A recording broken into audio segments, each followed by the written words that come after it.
आप सभी को गणतंत्र दिवस की बहुत बहुत शुभकामनाएं। आप सभी को पता होगा कि इतिहास में इस दिन क्या हुआ था।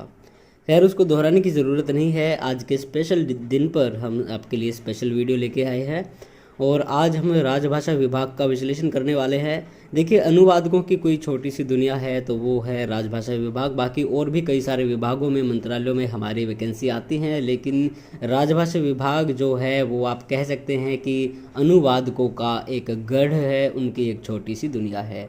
यहाँ हर साल, हर वर्ष बहुत सारे अनुवादक, उनका चयन होता है, बहुत सारे अनुवादकों का प्रमोशन होता है, पदोन्नति होती है और बहुत सारे अनुवादक न जाने कौन सी पोस्ट से सेवानिवृत्त होते हैं। तो आज हम इस विभाग में देखेंगे कि कितनी सारी टोटल पोस्ट हैं और उनमें क्या रिक्रूटमेंट रूल हैं, उनके बाद क्या प्रमोशन होते हैं और जो असिस्टेंट डायरेक्टर की डायरेक्ट रिक्रूटमेंट आएगी उसकी क्या एलिजिबिलिटी होगी। तो यहाँ पे देखिए, आप सभी के सामने है sanction post and vacancies of official language officers, जिसमें आते हैं आपके जेटीओ, एसटीओ, एडी वगैरह। और in department of official language जो आती है ministry of home affairs, means गृह मंत्रालय के अंडर। और ये है एज ऑन आज की दिनांक के अनुसार, मतलब आज तक इसमें जितने सारे पोस्ट हैं, जितनी सारी वैकेंसीज है, वो आपको हम बताने वाले हैं।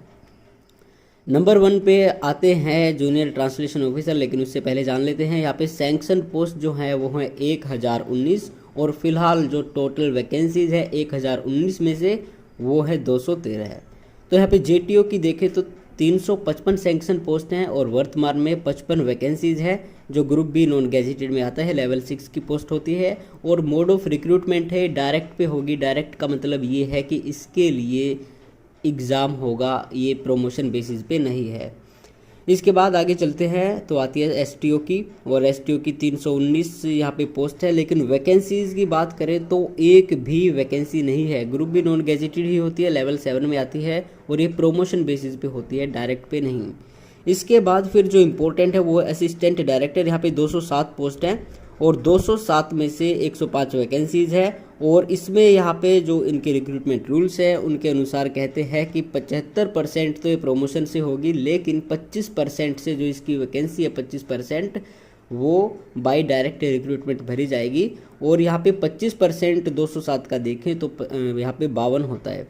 तो ये ग्रुप ए में आ जाते हैं। इससे ऊपर जितनी सारी पोस्ट है ग्रुप ए गैजेटेड होती हैं और ये लेवल 10 की पोस्ट है।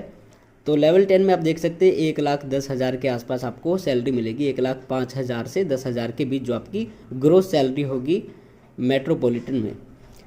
तो यहाँ पे अब आपको हम इसके रिक्रूटमेंट रूल बता देते हैं।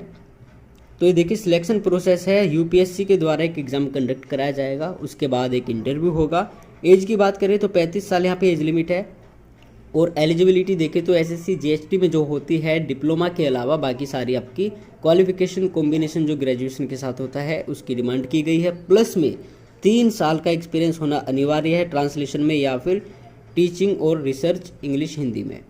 तो यहाँ पे देखो, आपको इतनी बड़ी पोस्ट अगर मिलती है वो भी डायरेक्ट रिक्रूटमेंट के थ्रू, तो भाई 3 साल का एक्सपीरियंस तो बनता है, क्योंकि आप प्राइवेट में कहीं जाते हो तो 2 साल का एक्सपीरियंस तो ऐसे ही मांग लेते हैं वो, जबकि जेटीओ की पोस्ट होती है।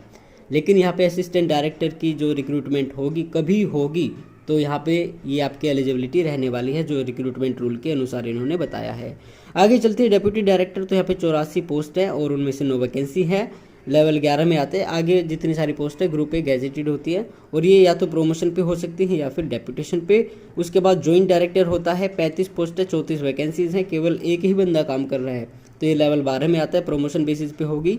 और इसके बाद डायरेक्टर जो कि हाईएस्ट पोस्ट है, किसी ट्रांसलेटर का हाईएस्ट प्रमोशन है, इसकी 19 पोस्ट है, 10 वैकेंसीज है, ग्रुप ए गैजेटेड, लेवल 13, और ये प्रमोशन या फिर डेप्यूटेशन बेसिस पे होती है। टोटल मिनिस्ट्रीज की बात करें तो भाई 49 मिनिस्ट्री है राजभाषा विभाग के अधीन।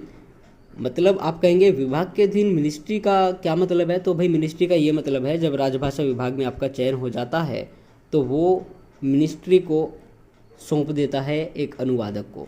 मतलब मान लो 10 बंदे आ गए और 10 में से 2 बंदे उनको अपने विभाग में रखने हैं, बाकी 8 बंदे उनको 5-6 मिनिस्ट्रीज में भेजने हैं, जो कि 49 प्लस है जिनकी संख्या, तो उनमें वो भेज देंगे। इस तरह से होता है। तो ये था राजभाषा विभाग का थोड़ा सा विश्लेषण, उनकी गहन जानकारी। तो आई होप आपको कुछ ना कुछ इसमें अच्छा लगा होगा।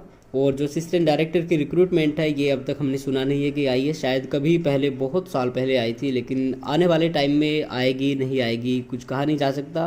खैर आपके लिए सिर्फ इतनी सी जानकारी थी। और यहाँ पे राजभाषा विभाग आपको बता दें कि सबसे बड़ा विभाग है। तो आगे देखते हैं और कितनी सारी वैकेंसीज आती हैं इनकी ओर से। अभी तो एसएससी जीएचटी 2023 में केवल 5 ही वैकेंसीज ऐड की गई हैं। आगे और होती हैं तो उसकी इन्फॉर्मेशन भी आप तक ज़रूर पहुँचा दी जाएगी।